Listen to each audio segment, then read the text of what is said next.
You're listening to the We Are Libertarians podcast network. Find all of our shows at wearelibertarians.com. Our goal at the Chris Spangle Show is to help you sound smarter while talking with your friends. If you struggle to understand politics, we explain it from an independent libertarian perspective with all of the irreverence modern politics deserves. We toss out the screaming heads and put people before political parties and give context to the news to make you think. I'm the host. I'm a 15-year veteran of politics and media, and this show is published every Saturday. It's part of the We Are Libertarians network, and be sure to join Wall Plus for bonus podcasts, the complete archives, commercial-free shows, and more. Subscribe now at wearelibertarians.com. How do we take the ideas of liberty and sell them to your average person? Hi, my name is Brian Nichols, sales executive and host of The Brian Nichols Show, and as the director of sales development in the greater telecommunications and cybersecurity sector, I've spent years working with C-level executives to help them future-proof their company's infrastructure for an uncertain future. And at The Brian Nichols Show, I'm taking that industry experience and bringing it to the liberty movement. Each episode of The Brian Nichols Show features conversations with leading voices in their respective fields of expertise, ranging from CEOs to economists, elected officials, professors, and more. And instead of focusing on libertarians being right, we're teaching the basic fundamentals of sales and their application in the world of politics, teaching you how to ask better questions to help change people's minds. So, where can you find the program? Head to briannicholsshow.com or search your favorite podcast app for the program, and then hit that subscribe button to get 3 phenomenal episodes that'll make you a better advocate for liberty today. You're listening to the We Are Libertarians network. Learn more at wearelibertarians.com.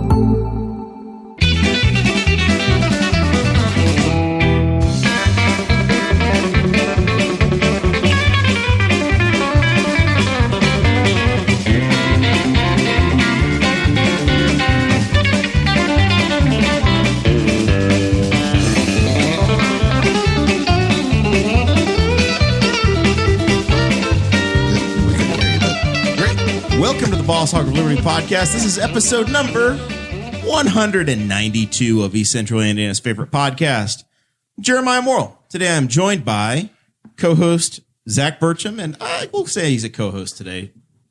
Hi. Jesse Riddle, back again. I think this is like 4 out of the last 7 weeks. It's been a while. It's been a bit. It works for Thursday. And emergency fill-in producer Sara Morrell is over there as well, looking lovely. What are we doing today, Zachary?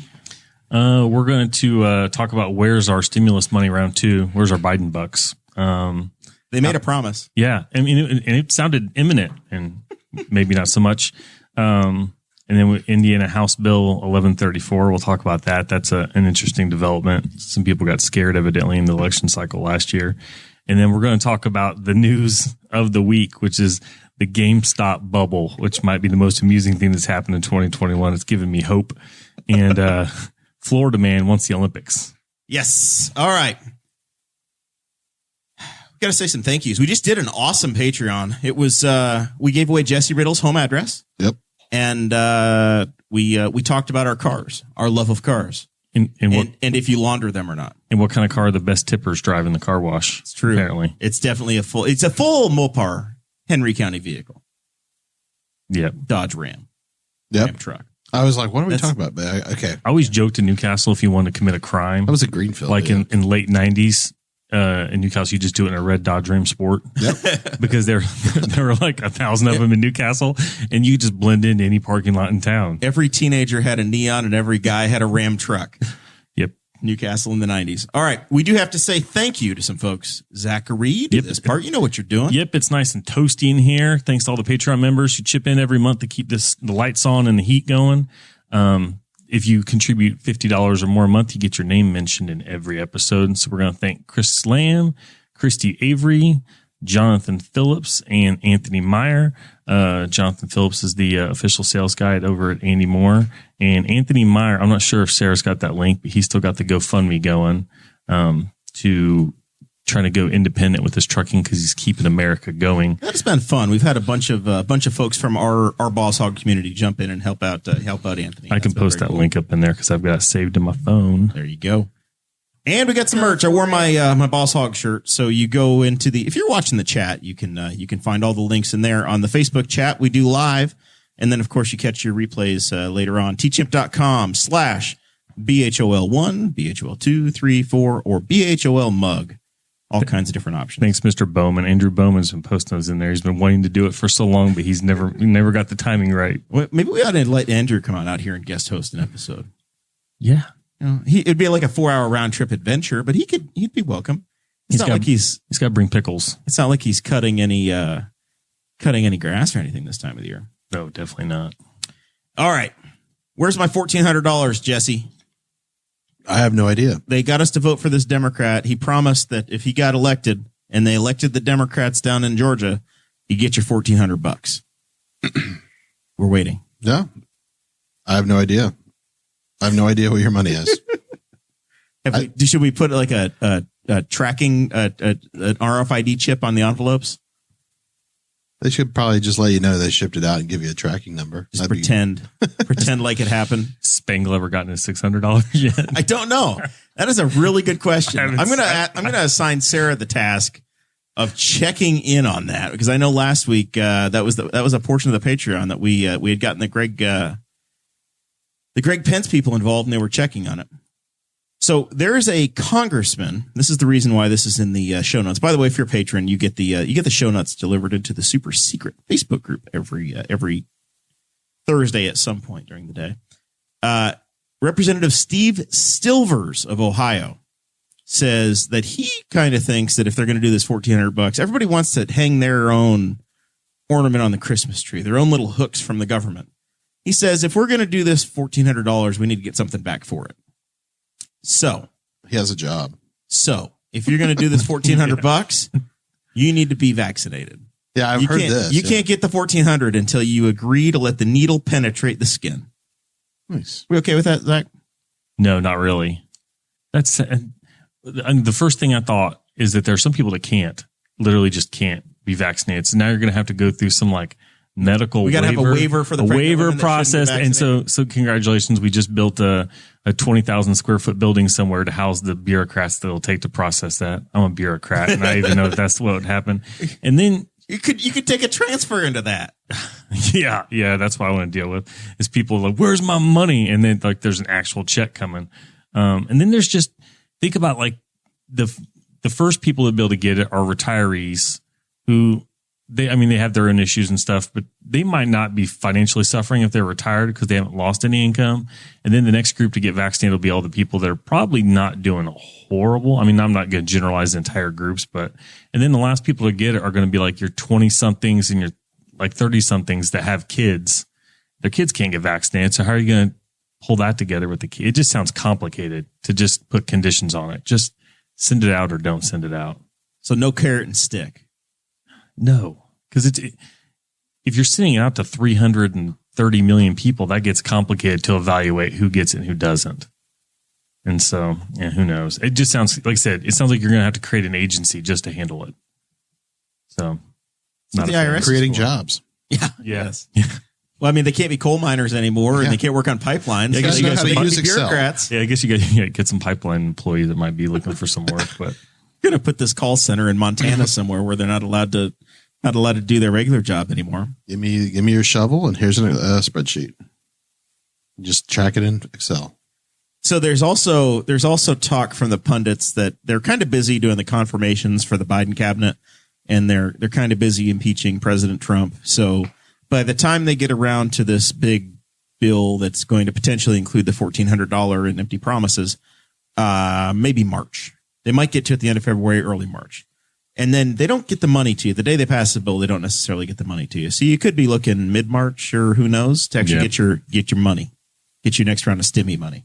Is it the same parameters they were using last time? There's no bill yet. It's all theory. They haven't even sat down to really talk about it. If they can include the wealthy in this one, that would be great. Well, as we're going to get into in the later part of the show, some people that used to be wealthy aren't wealthy anymore. So yeah, some of them really need it.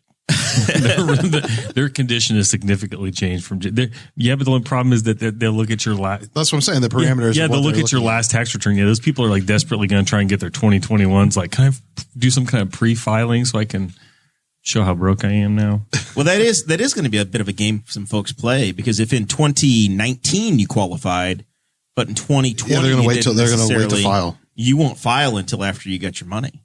You know, if you made extra money in 2020, but you didn't do as well in 2019, right? I you think may hang tight. If they look, I think like I've had at least one friend talk about that, like, because they've gotten a raise and they're like, well, if it's going to be this or that, then I'm not going to file my tax you can have return it prepared, but don't mail it in until you know. Yeah. So you're probably going to, if this is the case, you're going to see like a lot of late tax returns, and this is very, very likely as well.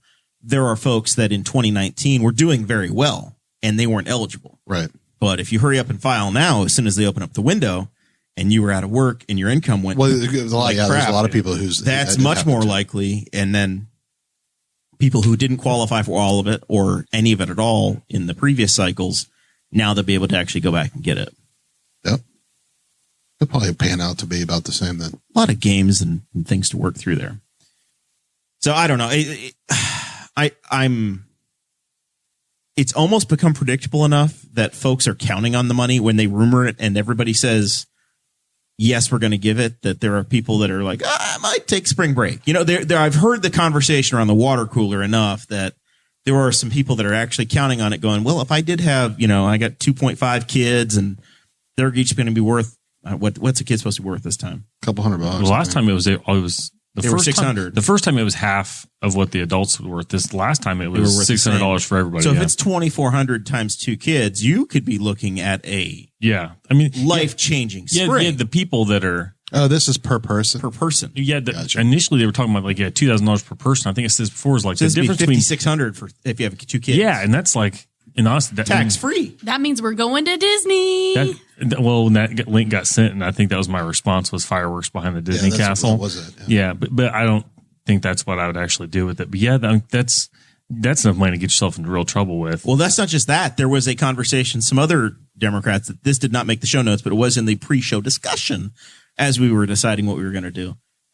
There's another Congress member that is talking about maybe just doing an ongoing $300 a month for any kid under a certain age and $250 once you no longer need childcare. Yeah, I've heard. Yeah, that's would be like their equivalent to an extension of the child tax credit as well, because the only people don't claim it as often as they should.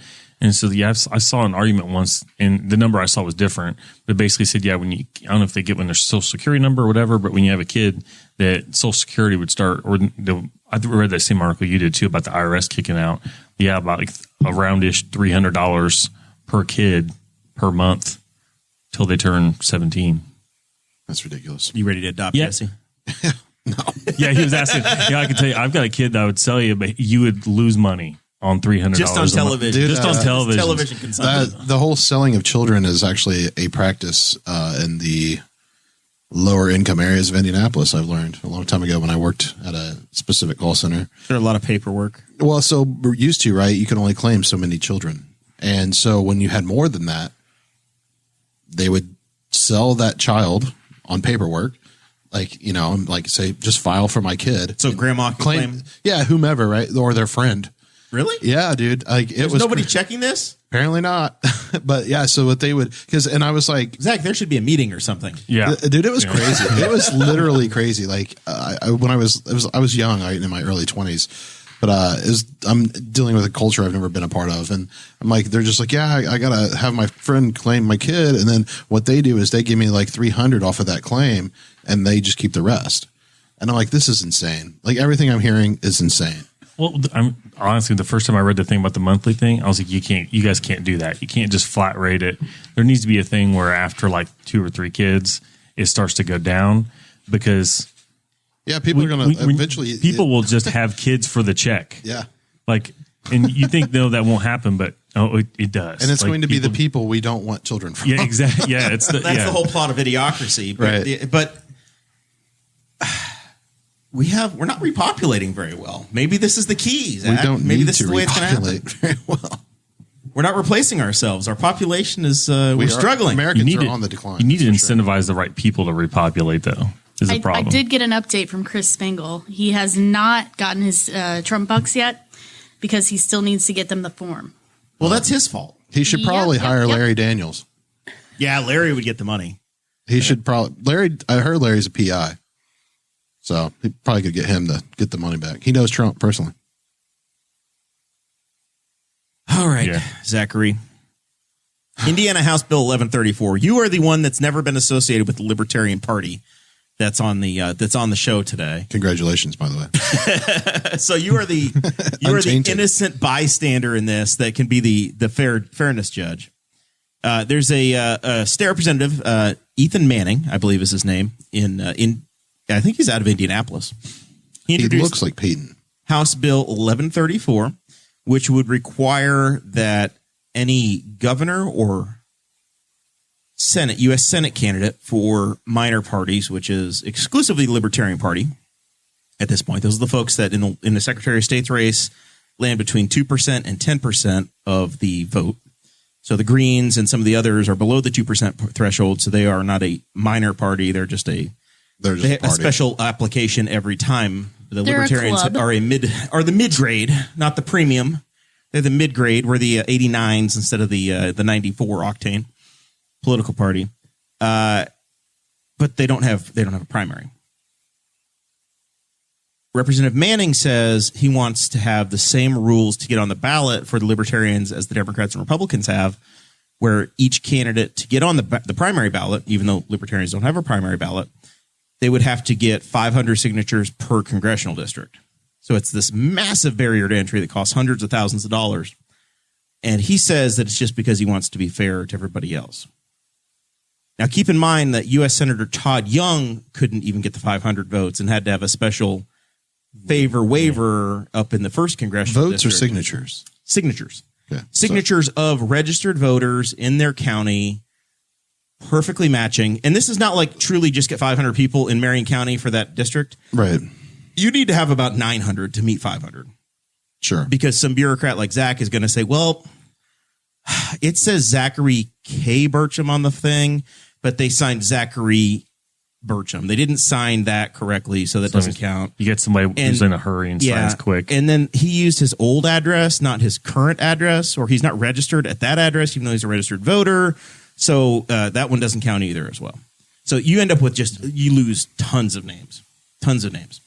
Yeah. So the political parties hire a firm to go ahead and do this for them. It's not like you have volunteers that go door to door. They have somebody they pay to go actually get this work for them. So the major campaigns of the chosen candidates do the work. The reason why this got introduced, in my opinion, it's pretty well generally accepted opinion, is that Don Rainwater did so damn well that they're afraid that he's going to eat into their base. So now magically you have a barrier to entry. So I have questions, and you were about to say something, so please go. I think I kind of just somebody got a little upset about what he did in November, and it's payback. It definitely comes off as a little, well, maybe you guys should check yourselves. If you think you're going to do real well, we're going to make this harder for you. I mean, that is par for the course. Right. Yeah. That's how the two parties majority. Well, that's just how the two-party system protects itself. So it passed out of committee, and I think it was due to come in front of the House today, and I have not seen. I was busy doing my day job, so I haven't seen if it actually did pass or get any action taken in front of the full General Assembly today. Passed out of committee, entire line of party line vote. All the Democrats said, this looks fishy, and the Republicans all voted for it. So it's not law yet. It's come out of committee. It'll go before the entire House. They'll vote yes or no. If it comes out of the House, it's going to land in the Senate, and the Senate's going to have to go through the same process. So it's nothing official, but it is. So I guess I'm confused, though, because you said it's for the primary. So the same rules that you would have for the primary. So the way this is written, the Libertarian candidate would have to have these signatures to be on the general election ballot. To be on the general election ballot. Okay. And I don't know if it's determined yet or not. It could potentially be they have to have the signatures before they can even be nominated at convention. So if you had two candidates trying to run at convention, which we've had a number of times, had it for governor this time. Yeah, you would have had both of those candidates have to go through the effort of getting on the ballot. To give you an update on today, it was not called for the second reading. So it may be added to the schedule for Monday, February 1st, but it has not been called to the floor for the second reading, which means they haven't voted on anything yet. So it's still pending. Still pending. Wild times. So, I mean, to me, it's no different. I was talking to people about this kind of last night to a degree, but And you said it's only for, well, and maybe there are minor party candidates. Well, I know, but I thought it was for all statewide races. I know it would at least count for governor and for. But what about the Secretary of State? I don't know.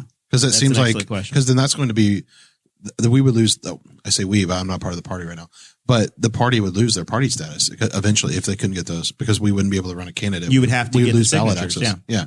So then we're going to be, the LP will be double screwed because they already waste way too much time on the Secretary of State race, in my opinion. And now, it's your ballot access race. Yeah. And now they're going to waste every living dollar and a resource on that. And it keeps them busy to not do anything. And the party has its own problems selecting candidates to begin with, but, that's the ballot access is crucial. And that's literally almost, it's kind of like our Achilles heel right now. So it's a massive anti-competition poison. Well, the thing I read, I thought it said all statewide races, but I also think that maybe I caught something wrong. So I read something wrong. Time will tell. So if you don't like it, if you enjoyed Don Rainwater and you enjoyed the competition and you were a protest voter or you didn't like the offerings, call your state rep, call your state senator in Indiana. Let them know. It needs to. They need to hear from you. There was a funny amendment. I did see that Representative Kurt Nicely said he offered an amendment that would change it to 498 signatures instead of the 500. That's hilarious. Being the ultimate troll. Wonder how that came about. Which that would still not help Todd Young because I believe he wound up at 497. So he still would have missed out as well. So give him a little help, but not quite enough. I do kind of enjoy when people throw out bills that are obviously, there's no intent for them to be serious bills, but they're just statements and they're kind of funny. But yeah. That was the Jim Lucas regulating the press, regulating the media. So you said the Democrats were against it? Yeah, they were against the bill. They were on the Libertarian side. That's weird. Well, you want everybody against the Libertarians? At least you could pick a couple of friends. No, I mean, buddy. to me, this is just a local version of what happened with the establishment creating the Commission on Presidential Debates. It's the same thing. It's a massive barrier to entry, and you act like in the name of fairness, we have to do this for everybody. Right, and both parties did it to protect their own asses. But right. I'm saying, and honestly, that's why I'm saying I'm surprised the Democrats were not in favor of it. You're making the Republicans jump through the same hoop, or the Libertarians jump through the same hoops as the Democrats and Republicans. But you're not giving the benefit of the primary, parties. and that's what they need to start saying. You're not. We have to get. You're not on the primary. Party. You don't get the voter information as to who went to the Libertarian primary, right? And you don't get a seat on the election boards, right? So if you're going to require the same hurdles of the Libertarians, then you need to give them equal treatment, or else it's unconstitutional. Yeah. I guess my comment was going to be that the only way this would make sense is if they gave us major party status. And then I'm okay, because now we get to actually talk and it just opens the door for a lot of things, as far as legitimacy in the media and stuff. So, yeah. So if you're unhappy, once again, it sounds like maybe on Monday, it's going to come before the Indiana General Assembly. There's 100 representatives that'll get to vote on that on Monday. 51 no votes would kill it. If not, it'll move on to the Senate, and they're going to have the same conversation on that side. All right, let's talk about the filet mignon of the week, the game stonks. Jesse, you have you been doing any day trading? Did you do any day trading this week? I finally got into it. I don't do day trading ever. I got a little extra HSA money, and I can buy single stocks and TD Ameritrade, and I had a little dividend, so I had like $30. Nice to play with. So I bought one share of Express on Wednesday. When I saw that lay this out on Monday of this week, I was on a road trip to Ohio with a coworker, and he said, "Hey, did you see this GameStop thing? This was trading at like $5 last summer, and a bunch of guys on the internet got it to where it's like trading at like $100." Mm-hmm. Well, it was down to $2.13, I think, in March, right, or April this year, or 2020. Sorry. Yeah, and then it's taken off, Zach. Yeah, Reddit took over. So I had to read up to see what any of this stuff meant, because I don't do trading or anything. And so it's basically a massive trolling. And I kind of love it. Apparently, short sale sounds like something that's made up by people just to make money off of nothing. So basically you borrow a stock that's at $10 and you go sell somebody else's stock. You never owned it. And then you hope it goes down and you buy it back cheaper and then give the person and you back keep the money in your pocket. You keep the money in your pocket. So it's like saying, oh, I'm going to borrow your $10,000 car. I'll sell it and I'll buy it back for $7,000. I keep the $3,000. I'll give you your car back. You never know the difference. You never know the difference. I don't know how that just, I mean, it sounds made up with stock. It sounds like a made up game. So some guys on Reddit saw that they had done this with GameStop and they said, they were betting on the failure of this company. Yeah. And they're like hedge funds. Yeah, they're hedge funds. And so they said, let's have fun with them. And so they just proceeded to run the price of GameStop and a couple other stocks up to the point that like they have bankrupted hedge funds to the point where the people that loaned the stocks out said you have to buy it again to pay it us reaches back. This point. Yeah, well, there's to margin calls, right? So, and they were so leveraged against it. They're so invested in this loss that it cost like one of the hedge funds like $13 billion. And that's what the hedge fund was worth. So they're just done. And and like I told them, I follow some guys who they don't talk about what they like actively talk about business, but they're hedge fund managers and not all of these people are like that, but these guys online are the ones that are rolling around in like $2 million cars all the time. And so you're like, what do you guys do? And they're always like, I'm a hedge fund manager. I'm like, oh. And so these guys are all the ones that are now like on the verge of bankruptcy. They're looking for the government to bail them out and they're getting things shut down so that people can't keep running the stocks up. So my view on it is, and now you've seen it's gone, the story has advanced to another level just today where they've stopped trading these stocks at times. And then apps that were allowing the trade of the stocks that, Robinhood is the big app that most folks seem to be using, or many seem to be using because they allow fractional shares and they revolutionize the stock market. Yeah, they made it super easy to just where there are no trading fees. Yep. Right. And that caused TD Ameritrade and others to say, no more trading fees. You can do what you want. They called it democratizing the stock market. Right. So the average Joes like Jesse, Zach, and myself can make trades anytime we want to. So you don't have these big barriers to entry. Yeah, and they still just make it on the sales. Which is what these Reddit guys basically discovered is that we can all say, hey, we're going to start this little club and we're going to invest and we're going to drive the price up. And they drove it way up. And then Elon Musk saw it and supported it. And then when Elon Musk gets involved, it draws everybody to it. Moth to a flame. So just to show the volatility of this thing today, it hit an all week low this morning at 11:20 of $126. 3 hours later, at 2:10 in the afternoon, it had a new all-time high for the stock ever at $492. And with 20 minutes to go in trading today, it was around $227 in my notes. I think that I've been curious about this. I wonder how much the fractional share purchasing affects this, because, and this is a thing I have with crypto, right? So like the volatility to me, like everybody's like, I think it's interesting because people who don't mess with crypto but pay attention to the stock market are like, oh my God, the volatility. I'm like, this is just a Tuesday in the crypto world. Like, I am not like, who cares? We see inverted charts all the time and like, it's awesome. It's whatever. But I feel like that you can buy fractional shares, like means like you're still like, you can go in and be like, well, I'm going to buy $30 of it at $420 a share or whatever. Right. So it allows it, I feel like, to climb higher. Versus because you don't have to buy as much, and more people can buy it right at that point, at right? that price point. And so that's why I think is pumping the markets more than people realize. Is like I think that's why crypto is that way, because you can buy fractions of things. So today they said the Robinhood folks discontinued being able to buy more shares on their app of AMC Theaters and of GameStop. They said you can't do it anymore. More than half of their customers today, 56% of their customers, owned shares in GameStop. So they literally told their customers, hey, we're going to screw you guys. You're no longer going to be able to participate. It's not a free market because you can only sell. And when people can only sell, the price is going to go down. There have to be buyers and sellers for there to be even equilibrium.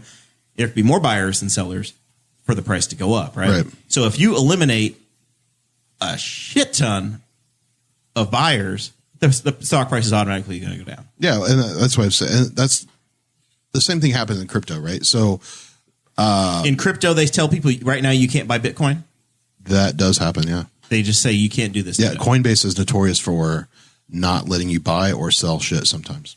It's a big problem. And not just that, but when this happens, right, you essentially get a distributed DDoS attack. That's redundant. A distributed DOS attack, denial of service attack. So not because people are actually trying to attack them, but it's the whole, I forget what they call it for Reddit, but anyway, all the users are going into logging in and trying to perform actions. So your website gets underneath heavy load, and then it becomes unavailable.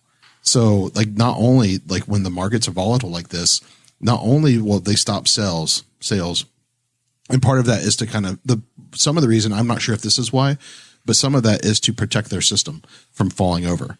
So that might be why they did it. I don't know. I haven't looked into it, but that is why a lot of like the crypto exchanges do that. There's only one that I think that hasn't, which is like Binance or something. So it's kind of funny. Like I said, like everything that's going on here has been happening in crypto for at least 2 years. And it feels very similar to this problem. I need to read. I did not read about why Robinhood.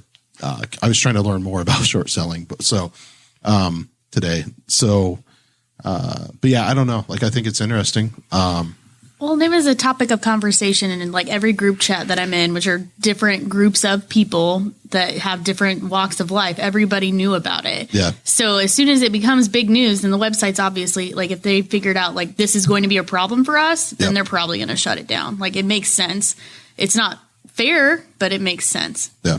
Which is why they're letting sales, and it's like it's kind of weird because how much is it they're just trying to protect people? Because this is the other thing is when people, and this happens in crypto. The worst time to buy crypto is when everyone's talking about it, right? Yep. But it's not their job to protect you, right? No, I agree. You need to learn, and this is what I had. Well, I think the SEC is going after them. Yesterday was sometimes you have to get burned by a hot stove to realize that it's hot. It's actually going to hurt you. Now, anybody that's paid any attention at all realizes that when everybody's talking about something that's going to record highs and nobody knows what's going to happen, there's going to be a failure at some point. It's right. It's going to go down.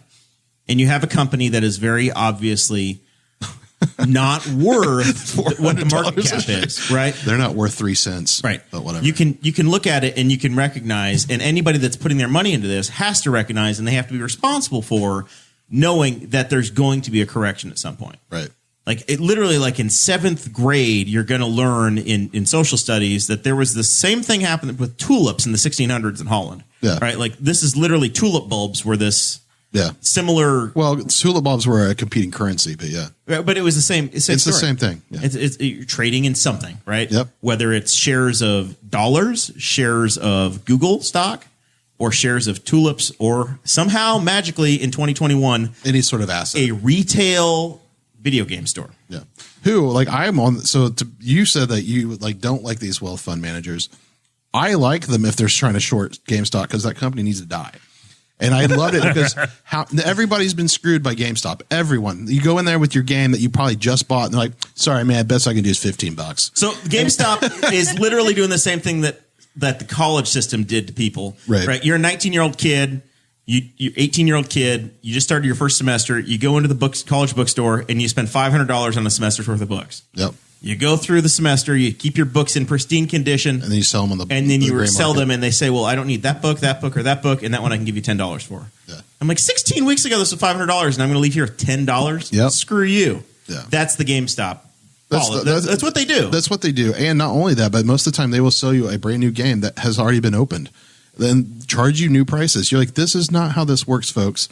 And they'll sell like they're slimy, and I don't think they make commission, but maybe they do. I've only known one person that works there, or worked there. But a lot of times, like you would get like I would try to buy like hardware, like controllers or something, and they would be like the version behind that one. The PlayStation 3 is notorious for having like a bunch of different versions of their controller, and I thought I was getting like a DualShock 2, and it wasn't. Like they sold it as one, but it was just a regular one without the full DualShock. nerd, man. You're going full nerd. I know, but I'm just saying, I hate that company. So you have. I would issues with love to short. So I was you're the one guy that sees that, but I also understand that folks are saying, hey, this is a recognizable business. The companies that this Reddit group identified are those that were shorted, so heavily shorted positions and consumer type brands that were consumer facing, right, that are easily recognizable. AMC movie theaters, GameStop. Yeah, The but the AMC. I thought it was AMC, like the channel. No, AMC movie theater. Okay. So, Gotcha. but the other thing these have in common is like right now with the pandemic, with things the way they are, a lot of these businesses feel like they're not going to be doing so hot in 2020 because GameStop, you can order your game, like you can buy your game on your console now. Like Right. that's a thing. And then AMC, how many people have gone to a movie in the last year? So that's haven't. that's the other thing. GameStop has been working with the government to prevent game producers, publishers from getting rid of physical copies. They are literally lobbying so that they can't do that, so that their market stays available. Yeah, they're the record store of the 2000s. Yeah, dude, Their business they're model gross. doesn't make sense. Yeah, right? they're gross. And as a person who just bought like a new gaming system, it makes no sense to buy the physical copy. All the advantages are buying a digital copy. There are advantages. The only but advantages that are there is that you do have something to sell. Or you have a trade resale later. value. Yeah. You can trade it with your friends, But you whereas- don't sell it to GameStop. You sell it yourself. Yeah. Yeah. That's the only reason I still buy physical game copies is if I know I'm going to play through it once, I will buy it new or used, whatever, and then I resell it so that I'm out a couple bucks versus 30. So, but that's the only, which is like most people, I guess, not worth my time, but I clearly don't care about that. So, but I think it's the most interesting part of this is the short squeeze that's going on versus and why, not only are they the ones, the price isn't just being driven up by Wall Street bets. It's being driven up by the hedge funds trying to cover their own ass from having to buy the stocks to cover what they're losing. Yeah. So and there's not enough in the market so that the prices keep going because these other guys are like, no, we're holding. Well, that's exactly right. They are talking to each other and basically encouraging each other to hold your stock as long as you hold. If you've bought it, hold it. They can't get it. The price is going to keep going up. Yeah, and they're going to keep getting screwed. Yeah, because somebody share a link of some guy whose son had turned like a couple $600 into like $60,000 or something like that, and he was like, just sell like $3,000 worth, just enough. Cover what you put in it. He's like, nope, sitting on it. He was he was refusing to even. I mean, that's the thing. It's like, who are they protecting? It's not the people who are buying in know exactly what they're doing. They know exactly what they're getting into. They know exactly why they're doing it. They're not buying it because they think they're going to make a bunch of money on it. They're buying it to mess with them. Realize that they are just screwing certain folks yes, over. And they say, you know what? I'm in for the cause. I put $500 into this thing and I'm going to ride it out and maybe I'll get my $500 back. Maybe I won't. But it's a crowdsourced, basically GoFundMe. And what I compared it to a penny auction. Back in the days of the Great Depression, you used to have a farm that would be mortgaged. A bank would come in to try to take the farm and sell everything on the farm to pay for the mortgage because there had been a downturn. The neighbors would come by, and instead of selling for market rates, the neighbors would come in and say, I'm going to give you a penny for that tractor. I'm going to give you. There would be no money in the market. It's kind of like the tax sales that currently happen. Right. Yeah. You would have very, very little money that actually comes back to the group that's owned. It's the same thing. And I think that the strategy of the Redditors was excellent in choosing companies that you actually care about and know about. Right. Because if they chose the company that I work for, nobody knows who the hell. I wish they chose my company, right? Right. Yeah. I was like, I would be retired right now. I still have some stock from the previous company I worked for. I'm like, guys, this is probably not right, but it'd be great if someone went into that chat room and said, hey, y'all should buy this thing. You need to find someone who is active in the Wall Street bets, who's selling their user profile as an asset and buy it from them and be like, look, here's where we're going next. Yeah. And that's probably where the jail time comes in. You don't work for them anymore. No, I don't. But honestly, this is free speech. And that's the conversation that folks are having. The regulators are talking about coming in and saying, well, you can't collude like this. You guys can't decide to do this. And essentially what they've done is they created a book club where they talk about a stock, they encourage each other to buy the stock, Right. it increases. And it's effective now because of how cheap communication is, right? Like with the internet. Right. So you've created access. There were so many barriers to entry in the past, Right. that you couldn't get into this. You couldn't do this. You had to be, if you watch the 80s movie with Trading Places with Dan Aykroyd and it's Lewis and Eddie Murphy, Winthorpe and Valentine. They did the same thing with frozen concentrated orange juice. How you doing over there, Zach? I'm a Mike's all film cattywampus. Do you want to lose the mic flag? If you lose the mic flag, you might be okay. I'm good right now, I think. You've got yours loaded in backwards. Dakota chooses. See, my mic flag is above. Well, see, I tried to do that, and then it was like there's slack, and it wasn't sitting in it right. So yeah, I don't know. They're getting it's the same way as that one. Old and you're actually the only one that's mic flag up. Everybody else is mic flag down. I don't. Anyway, that's not good conversation for the podcast. Yeah, but yeah, Trading Places, they manipulate stocks to get a certain, or they're manipulating commodities, but Right. Futures in the frozen concentrated orange juice market. Yeah, so you get the idea that that kind of stuff's being manipulated all the time. It's just they're not fond of the people that had all the money, or they're the victims of it now, and they're not really. I don't think they're super excited about it. Yeah. And you realize how quickly and easily it can just be done over and over again. Like, I bet that they're just thinking we can't do anything now because, I mean, somebody on Reddit was smart enough to look and see that these places they were really heavily shorted on these certain businesses. And shame on the hedge funds to be that heavily into that position. Some folks are worried about their 401k, saying, oh my God, this is going to ruin my 401k. If you look at your 401k, you're probably in 3 or 4 different mutual funds, and a mutual fund is in 80 to 100 to 150 items in it. So you're most likely spread across hundreds of companies. Well, you're going to be your okay. 401k is not in any hedge fund, is it? No, your 401k is in stocks. Yeah, I was going to say, like, hedge Stocks fund is or what you bonds or do, whatever. like, with spare money. Like, Right, but it's a hedge. Theoretically, a hedge fund is what's invested in Gamestop stock, right? No, I agree. If your 401k, if some guy that's running one of the mutual funds that you're in decided, hey, I'm going to get in this, and they get burned, say they were trying to ride it on up the correction, and then when the correction happens and they lose a bunch of money, you're going to be okay. Yeah, you're going to be okay. Because if you're buying mutual funds, you're not buying single stocks, which are kind of risky anyway to start with. Right. They're speculative. They could be great, and people like to talk about them. But the guy that's getting rich slow is the guy who's every week continuing to buy index funds, mutual funds, whatever it is. You're just continuing to buy that in your 401k very generically. If it's down, then it's on sale, and it just continues to grow. On your paper, dollar cost averaging. On paper, if you just put your money in an index fund, you will beat more than most day traders. Yeah. Because it grows at like 11% or something every year, 12% something. Those guys are professionals that run them. They take a little cut. They run the mutual fund. Yeah, they're not trying to get rich. They're just trying to keep wealth and grow slowly. I don't know. Like I said, it's interesting, and it's very similar to the crypto world. So welcome to the crypto feels. Like that's what it feels like every day. And those markets are smaller market caps, and like the whales run the show there. So it's insane. Like people will move in with like hundreds and hundreds of thousands or millions of dollars and just rip it out of the market immediately. And you're like, guys, holy cow. Like it's like my stocks have jumped from 9 cents in September, and we've reached 42, and now we're back down to 35. But in between now and that's been since September.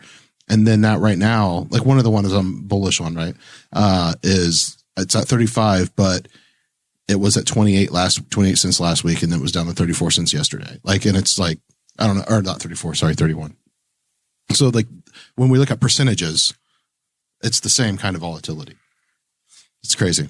I like that there's access, and the average person can do this if they want to. It's not the way I choose to spend my time or want to spend my time. For the fun of it this week, I did buy the 1 share of Express just to see what would happen. And I think what is Express? A store. The retail like store. the men's retail store. Yeah, Okay. the retail store. Because that was another one of them on the list. It wasn't nearly as popular, but I bought it at like $6.50 on yesterday. And I set up in the computer, hey, if this gets to $12, sell it. So I made like $5 or whatever. And I think it got to 14 and then it dropped back down to like 5. Yeah. So I bought it a little higher than other people did, and I sold it before, and it was, it turned out fine. But I wanted to do it just to Be a part of it. experience the process. And Have you ever done that ever? I bought a couple of single stocks. So basically what happened is I rolled my HSA money, my little healthcare savings account that I can't put any more money into. Yeah, you can only invest It's in an investment account. And then I can only buy whole shares in this thing, in the TD Ameritrade account that's there. So I have whole shares in some sort of a mutual fund, and it pays a dividend. I don't have enough money in there to buy another share of this thing, and I can only buy fractional shares. So I'm like, all right, well, there's $30 there. Yeah. So I can buy a share of Express, or I could buy a couple shares of this thing or that thing. When you sell that stuff, and this is kind of getting in the weeds and not necessarily on topic, but sort of because it's just like investment talk at this point. Sure. Because I'm curious about the HSA. So when you put it into the market, when you sell that, does that mean it comes back into your HSA account? Yeah. Because it's just the bucket. Yeah. And so you just have this like the magic of it, right? The magic of it is it's triple tax advantage, right? So like it was deducted from your paycheck, and you didn't get taxed on it federally. Yep. It grows untaxed. You invest it, no taxes at all. Right. And then if you actually decide you're going to spend it, there's no taxes on the medical spending either. And then if you go through your entire life and you never spend it, it now becomes a 401k and it gets taxed as income at the end. I guess I didn't. I've just talked to my wealth manager and I did not. We talked about that, but I was like, I don't know how much I have to get to where I can start putting it in the market. So Jared, what I'm hearing is if you get really good at this day trading thing don't count and on then you that. die, I'm in good shape. We're talking. I made $6 day trading this week in a once in a life pandemic Reddit fueled rage. So you're saying I can go for the fluoride when I go to the dentist next time? Nice. Theoretically, but I mean, it would not make sense to unplug it from the market. It's doing so well, dear. She's like, she wants to unplug you. do you guys know any day traders like actively? No. Nope. I used to work for one on the side. And one of the first times he calls me, I was like, the whole, hey, man, how's it going? He's like, well, I just lost $13,000 today. It's not a great day. And I go, and obviously to some day traders, that's still a good day. I'm like, my young mind is like 21. It's like, there's no way I could lose $13,000 today. But now that have you checked your couch cushions? Yeah. Where did it go? But like, again, I get, the company I pay for, it has some sort of like options or whatever. And, yeah, I've lost a lot like that before in like weeks, and you're just like, God, this is really painful. You didn't lose it, right? You still own the same. So the value may have gone down. If you didn't sell it, you didn't lose it. Yeah, no. The value on so paper I talk changed. about portfolio value a lot. I don't obviously the goal is to have a big portfolio. I don't like selling it is not necessarily like what I'm interested in. You're not retiring today. You'll be okay. Not only because I didn't buy GameStop. It's like one of those days where like Facebook has a rough day and they're like, Mark Zuckerberg lost like $12 billion today. And you're like, he lost what? And like, yeah, he lost billions of dollars in net worth, like in hours because he said the wrong thing in front of Congress. Or people just don't like him. Or it's the reverse of kind of like the whole Tesla thing, which just happened also. And where Elon like jumped up ahead of like everyone in like hours. He became the richest man in the world. So here's my prediction or my concern, my theory as to what's going to happen. Is that you're going to see these barriers to entry come back. Oh, yeah. So Robinhood created market pressures that caused everybody to eliminate their trading fees. I think what you're going to see happen is that it's now going to cost money to trade again. And it may not be an $8 cost to trade. It might be, okay, little person, if you really want to trade, Zach, it's going to cost you $100 to make that trade. So that it's going to be the big boys playing. Or you can't buy, let alone fractional shares, you can't buy single shares anymore. You need to buy at least $1,000 worth of something, or you need to buy at least 100 shares of something, not one share for $3 and have fun or do what you want. We're going to keep you little people out of this. I just think that they're going to get rid of fractional sharing, I think. And I would be more surprised if they don't get rid of the individual at all, and you have to buy through as like a group, a licensed organization. Yeah, like you have to affiliate with something, and you would go in with them so that you get like consensus that you're not going to try to manipulate the markets. Yeah, but I don't know. What do you think, Zach? They'll figure something out. This won't be allowed to happen again. Well, they'll find a way to get around it. AOC and Ted Cruz are on the same page, so things are not good for us. She was not. She was not happy like, about being on the same page with him, though. I'm surprised she didn't flip her response. Actually, this is great. She basically said, "You tried to get me murdered last week." Yeah, and you haven't even apologized to like anybody yet. So I'll talk to any other Republicans, but I won't talk to you. The savagery was yeah. real. She went off on I was kind of scanning Twitter and I caught her right on that one. I was like, oh, she's fired up at him, and yeah, she wasn't happy. She's like, I'm not dealing with you. I'll deal with somebody else. Steve Scalise never weighed in though. After surviving a gunshot wound as a baseball player in Congress, he's probably the one guy that could have said something in return. All right. Been a wild week. Yeah. Been a wild week. The Olympics are supposed to be this year. Well, they were supposed to be last year. They're promised for this year. China's supposed to host them. Did you see what China or Tokyo? It's Tokyo. It's all the same. China, Beijing, whatever. It's a different time. Beijing just had it. It means I have to watch it in the middle of the night. Summer Olympics, where have they been? They've been in Los Angeles, Atlanta. You mean in the U.S.? In the U.S., yeah. Atlanta, L.A. I only know of Atlanta because there was a terrorist The thing. Richard Jewell bombing. 2000, they were in Sydney. They were in Athens, 2004. They were in Australia, right? 2008, Sydney. Yeah, I have a hard time I don't. Sarah, this is my skill that Sarah Olympic. never understands, that I remember these things. Well, I don't care about Well, the you're wrong Olympics. about Sydney, I'm pretty sure. When were they in Sydney? Sydney was, 2000. yeah, it was 2000. 2000 the Summer millennium. Olympics. Yeah, because it was like, They were in Athens in 2004. yep. Where were they in 2008? Great Britain in 2012. London, yeah. The London Games. I know that 1998. They were in Rio, 2016 Rio. I believe so. They were Beijing was like 2008 then? I know in 1998, the Winter Olympics were in Nagano. because there was Japan. a video game that I had that was called Nagano Olympics on the Nintendo 64. Yes, 2008 they were in Beijing. And then 2020 they were supposed to be in Tokyo. 92, they were in Barcelona. That's correct. I can't remember all. What about 88? You got 88? Calgary was the Winter Olympics in 88. The Winter Olympics were not in 88, so Yeah, they were. No. no, the She's getting ready Summer to learn. Olympics were in 88. She's getting ready to learn that they used to run them the same time, then Did they they switched. really? Yes. Well, this is before my lifetime. It doesn't count. Yes. They had Calgary, Lillehammer. I remember. So where were the Summer Olympics in 88? Probably Kentucky. No, they were in 84. They were in Los Angeles. Yes. 88. Were they in Sarajevo? No. They were in South Korea. Oh, 80. They were in Seoul. 80. When were they in Sarajevo? 80 or 76? I think it was 80 because that would have been, because 76 was in Montreal. There we go. Yes, of course. I've been to the Olympic Center.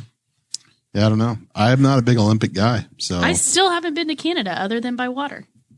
So all my Olympic knowledge is because we grew up in northern New York, close to right by Lake Placid, yeah. which is home to the 1980 and 1932 Winter Olympics. So yeah, they're and then in my very formative years, Sarah, they ran the Winter Olympics 4 years in a row. You got 88, 92, and 94, I believe was the Winter Olympics.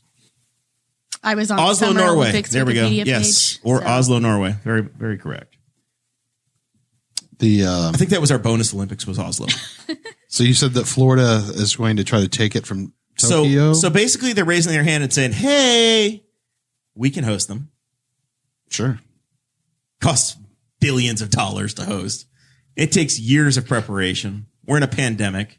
Why the hell not? We'll just say, let's just put it all at the Miami Dolphins Stadium Well, I think and call it good. Well, you remember when wherever it was in Russia, the Winter Olympics were in Russia. Sochi. Yeah, and like it was just terrible. Like from what I remember, I remember everyone just shitting on how bad it was at Sochi. Like the restrooms were terrible. Well, and they did the Winter Olympics in a coastal town that was a desert, and the actual like facilities were like 3 hours away in the mountains. I think there was even a picture of like in a bathroom, and it was like two toilets, and they were almost touching at 90-degree angles, and you're like, "That's not flying." No, even the Rio Games, they said was like it looked good. They pulled it together, but like they did not build the infrastructure needed to any kind of like permanent, because a lot of places will build this stuff out and then they have a plan for using after it.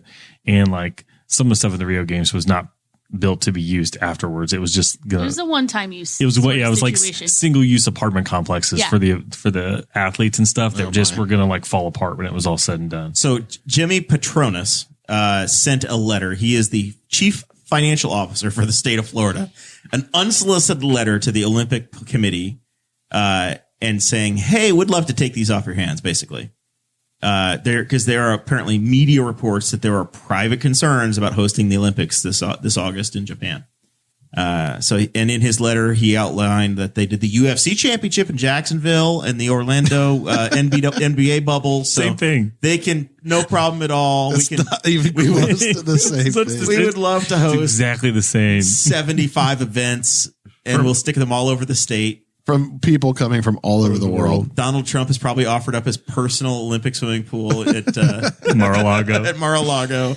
Had the shot put throw out Be there. the greatest Olympics ever. You think about the infrastructure needed for an Olympics, and you're just like, we're good. January, we can do it. We can do it this pull summer. together in a couple Like weeks. the last couple have barely gotten pulled together without a pandemic, and with like, what do you get like 8 or 10 years heads up? Yeah, you get like a decade. Yeah, you get like a decade There's heads extra up. money. There's billions of dollars that has to be fundraised or stolen from citizens of the state. And Florida man's like, I got it. In Tokyo, hey, they I was had thinking- just had the Olympics Hold back my in beer. '64. So they should have the facility, right? I was thinking maybe we could do the rowing in the Everglades amongst the gators. Extra points if you catch a snake while you're down there, because there's a price on those. That sounds. I think they should do it.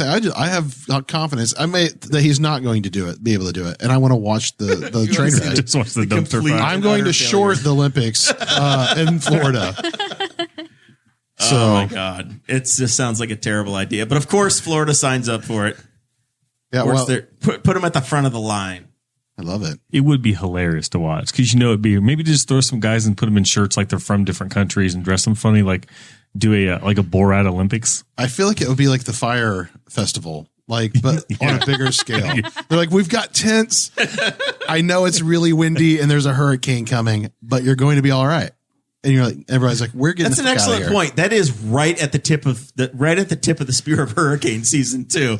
Summer, right? Like Well, that is August, I think, is August, yeah. September. I know Hurricane Katrina came through in September. It was Yeah, like August, Labor Day. because it was like Yeah. right by my birthday. I had some friends that were going on a cruise around that time, and they said, we always wondered why we never did this. And they scheduled a cruise that in September. And like, yeah, now we know why we couldn't do it, because I think when they were due to go on their cruise, there were like 3 hurricanes stacked up in the Atlantic right You there. always go in the winter because Yeah. you're already depressed. You just want to get some sunshine, and then you go and you enjoy yourself. If you're going to take a cruise in the summertime, go to Alaska, go to the Caribbean in the wintertime. Correct. That's my official advice. All right, Sarah, we're at the point in the show where we need to do final thoughts. Okay. How'd you do? Did you enjoy this? Yeah. Was it worth your time? Yeah. How much wine's left in your bottle? It's like halfway. Half bottle of A wine. little less than half. You're driving us home. No, you are. You only had one beer. I think you should call an Uber. I'm working on my second one. Well, we brought Zach so he can drive us, and then he can just walk home from our house. There you go. It's about the same distance, We're gonna honestly. take you. We're gonna take you home, but you have to walk from our house to your house. It's honestly the same distance. I'd wave at my house halfway home, halfway to your house. Joe Tompkins says new event, Gator Wrestling. All right, Sarah, what are you promoting over there? Absolutely nothing. Yeah, nothing. I just want people to answer my phone calls tomorrow. That's all. Oh boy. Yeah, you're selling stuff. What if people need a salesman? They should contact you. If they need recruiting services, they should call me.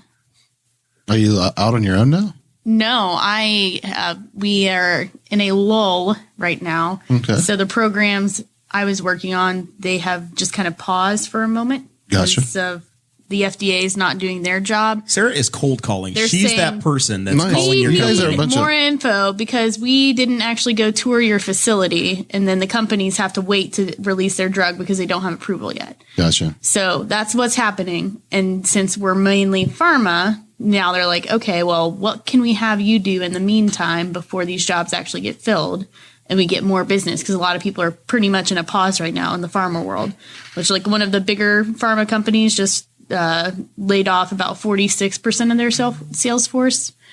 which is that's a lot. That's a lot of scary for a people. sales guy. Yeah. It is scary for a sales guy.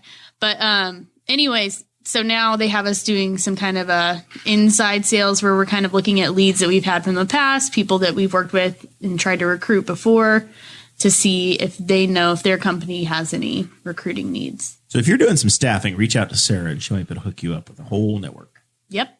We All do right. all kinds of industries, about 9 or 10 different ones. Senior Riddle, what do you know? Have you launched assholes with a microphone? What's your podcast going to be called? We're going to change it. So, because I think I've said it on here, but I might have said it in private, but we didn't think Buttholes from Hell would sell Yes, that was it. well on iTunes, or if iTunes would even let us have it on there. So I was like, well, I'm going to have to change the name. So we're thinking about changing it, possibly just two dudes at the same time. What if you bring in a third once in a while? Well, they're going to be on two dudes at the same time. That sounds a little racy. Well, That's hopefully you got to it get is. the clicks. So You got to get the clicks. So, we want it to have a lot of comedy, and that seems pretty funny. I don't know. I was like, I saw I was watching something and I saw the gif of, what's his face from, Office Space when he's talking about, hey man, what would you do with $1 million? He's like, Diedrich Bader. I'll tell you what I do. Two chicks at the same time. I believe that's Diedrich Bader. He's like, you don't need $1 million. He played to do that. Jethro Bodine in the Beverly Hillbillies. Yeah. So anyways, I think I was playing Rocket League with Mark and I was like, just two dudes at the same time, man.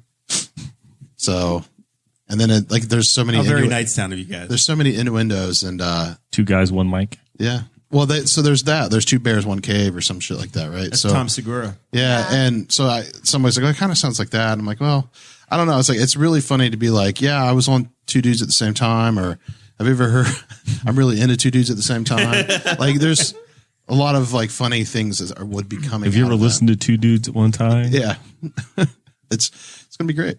So I don't know. Hopefully, that's what we do. So what's And the then, launch date? When are we doing this? Well, I gotta work with Mark, man.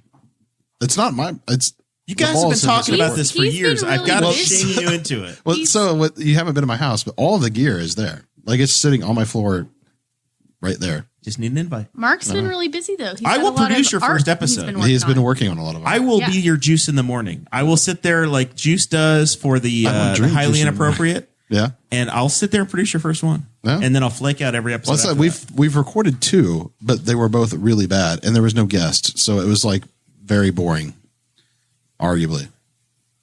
And so, I just need to reach out to some people, the people I want to interview, and because it's going to be more interviewee than like news based. I will say it is tough to start a podcast in a pandemic. Keeping this one, thank God. Well, that's why we haven't done anything, Right? yeah. Thank God we have the infrastructure we do here at Boss Hog, and it's very obvious that we are not trying to get guests to come from a long distance away because at any moment I could find out, oh my God, we're sick and we have to pull the plug for today, and that kills like 3 weeks. Right. So it is very problematic to schedule a bunch of guests back to back to back. So Yeah. it has been a keep the wheels on, baling wire and duct tape pandemic podcast, but we've made it happen. But it's because we have the infrastructure. Yeah, and there's a problem with the framework I want to use because I want to kind of talk to like entrepreneurs and entertainers and stuff, local and Midwest, to kind of like get. I'm sure there's many people with the same framework or ideas, right? But like to get Don't give it away. No, I know, but it's gonna fine. steal No, it. I wouldn't trust hopefully my they listeners. do. But anyways, so Savvy but my group. point is like you can like some of the most advice in podcasting is like, hey, like record 5 episodes or more before you go live, which is fine. And then you have a buffer, right, that you can work with. So if you don't get somebody for 1 week, you're not screwed. The problem that you end up having is if you're talking to people who have launch dates on certain things or certain event nights, you have to have the podcast happen within that window so that when people hear it, it's not past that time. Right. Because then like that just destroys your like credibility. And you can't assume that your podcast is going to age well either. So Right. you've got to time it right and hope that your folks listen to it. Well, that's why I within a don't. week after That's it's why I being don't published. really want like a lot of current news. I mean, there will be some in there, right? When you talk about regulators and regulations and crap, and some laws, but a lot of it should be almost evergreen-esque. So we tried to say about a year ago we did a bunch of evergreen episodes here because we were going to be off for a couple of weeks because Dakota was going to have the lovely baby Jackson. Yeah. and then we had pandemic. So He's the whole almost world, won now. I know. We did those. We just did those evergreens 1 year ago this week. Yeah. Did he put cheese on his baby face when that was a thing? Because somebody shared their photos of their child today and it had cheese on their face. It's like, why the fuck is there baby? I think they gave him, but it was like a meme that pickles. went around for a minute. Yeah, there was a thing about lemons. just throwing like a slice of cheese on their face and just seeing what their reaction was. You should do that to Jackson when you get home. To I your have Jackson. no idea. You don't remember this? No, Oh, I must have been. The internet happens so fast. It is, man. dude. That was people did it to their dogs too. Yeah, they were There'd doing be a it to picture of like a dogs. dog just. It might even started with dogs. I think it started. and then people putting start on doing it to babies. their kids because parents are assholes sometimes, and it's fun to be mean to your kids the way that they're mean to you sometimes. Yeah. Little rage coming out of Zachary. All right, man. You got anything to promote? What are we doing? No, nothing to promote. L&K beef. Go get some from Cade. Keep them going. I had a brain in my thought and cheese on the face. Just swiped it out of there. So My that's bad. all I got. That's fine. No, because I'm picturing like all You the should have dogs said and all the sliced kids. it out of there. But Oh yeah, the one thing that was Just got graded away. I had this interesting thing where I have to keep track of what I do during the day because I'm at home and nobody can supervise me, and so I started numbering them. And Jackson's birthday, Jackson's birthday coming up, reminded me that I'm on week 43 of working from home. And there was 2 weeks before that. So like, if you know anybody with like a 5-week-old baby, we are now in the pandemic baby phase where, Are we? yeah, because 40 weeks. So at 40 weeks, so like 5 weeks ago is when that window would have opened where now the kids are like early shutdown kids. So I was like, oh yeah, and I mentioned that to my supervisor actually brought that up. We had to talk about something else. And she's like, oh, thanks for numbering them. So yeah, I always know. I'm like, oh yeah, week 43. So we're 45 weeks in since the governor shut everything down initially. I do enjoy the tweets, the viral tweets. And it was the journal tweets. Pandemic day 25. I made bread. Oh yeah, this is great. Yeah. Day 95. I sure do miss my friends. Many, many, many dots. Day 310. The White House appears to be under control of a shirtless man in a Viking helmet, which was Jesse. Day 330. Reddit's coordinated attack on Wall Street is going as planned. This is how far we've come. I love it. Like the world is literally flipped on upside down. I know we're trying to shut down, so I'm not going to say anything. But I forgot what I was going to say too. But That's okay. You guys are What's awesome. your final thought? Thank you all for supporting the show. It's been awesome. We are very appreciative. If you have feedback, I don't give the email address out enough. Jeremiah at bosshogovliberty.com. Let me know what you think. What you want to hear, who you want to hear from, who your favorite guests are we haven't had back in a while. I'm going to be first in line for the vaccine. Zachary, the vaccine. As soon as they make the vaccine available, I'm going to get it. And I hope our guests will too. And we're going to start bringing people back through. Well, apparently there's a thing, and my mom heard about it, and I saw somebody did an article about it. So it's not like a hidden thing where you can get like on the wait list. the wait list, or like, and so what'll happen is that it doesn't matter how old you are or anything. They get to the end of the day and they're like, we got 5 doses. People didn't show up. Come on in. They start calling people, and you don't have to meet the age criteria at that point. They'll just call whoever they can get available. I would And love to get on that list. get me on the list. Yeah. Sign me up.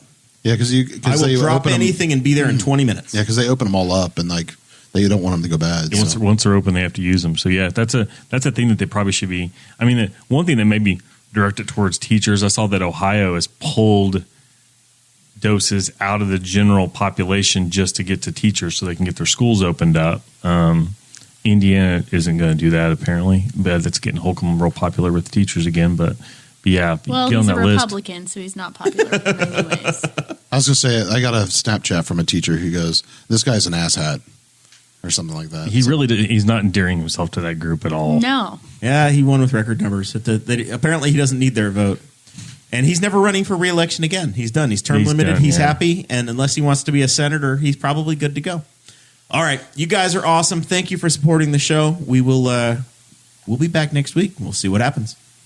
Thank you for listening to the Boss Hog of Liberty, which is part of the We Are Libertarians network. I am Chris Spangle, and I'm the founder of this network, and I invite you to listen to all of our shows, which you can find at wearelibertarians.com or by searching for these in your podcatcher. The flagship show is the We Are Libertarians podcast, where we apply libertarian principles to current events. The Brian Nichols Show is a conversation amongst Republicans, Democrats, Libertarians, Independents, as they talk about what is happening in the news. news, and we have many other podcasts like The Chris Spangle Show, Upward, The Cost, Raw Audio Politics, Miranda's World, and Tad Talk, which is quite a ride. So check all of these out. Go to wearelibertarians.com and you can check out all of our great podcasts. Thanks for listening. Thank you for listening to the We Are Libertarians Network. Get our other shows at wearelibertarians.com.